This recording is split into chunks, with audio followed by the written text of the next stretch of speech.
സ്കൂളുള്ള ദിവസങ്ങളിലാണെങ്കിൽ ഒരു 9:30-10 മണിയാകുമ്പോഴത്തേക്ക് നമ്മളെ പണികളെല്ലാം കഴിയും കേട്ടോ. കാരണം അവർക്ക് ചോറ് കൊണ്ടുപോകേണ്ടതുകൊണ്ട് രാവിലെ തന്നെ എല്ലാം ചോറും കറികളും അതുപോലെ തന്നെ ബ്രേക്ക്ഫാസ്റ്റും പിന്നെ അതിൻ്റെ ഇടയ്ക്ക് തുടക്കലും അലക്കലൊക്കെ ഒരു വഴിക്ക് നടക്കും കേട്ടോ. അതുകൊണ്ട് തന്നെ അത് കഴിഞ്ഞാൽ പിന്നെ പണിയൊന്നും ഉണ്ടാവില്ല. അങ്ങനെ ഇന്നിപ്പം മോരുകറിയും മമ്പയർ ഉപ്പേരിയും എഗ്ഗ് ഉപ്പേരി പോലെ ആക്കിയിട്ട് അതുമാണ് കേട്ടോ കറിയാക്കിയത്.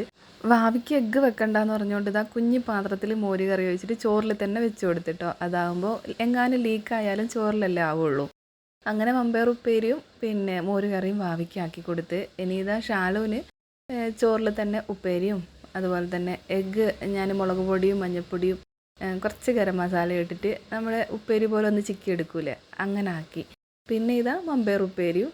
പിന്നെ കറി ഒഴിക്കാനായിട്ട് ഞാനൊരു കുഞ്ഞി പാത്രം വാങ്ങിയിരുന്നു, അതിൽ മോര് കറി ഒഴിച്ചു കൊടുത്ത്. അപ്പോൾ ഇത്രയേ ഉള്ളൂ ഇന്നത്തെ ലഞ്ച് ബോക്സ് വിശേഷം. അടുത്ത വീഡിയോയിൽ കാണുന്നവരേക്കും ബൈ, ടേക്ക് കെയർ.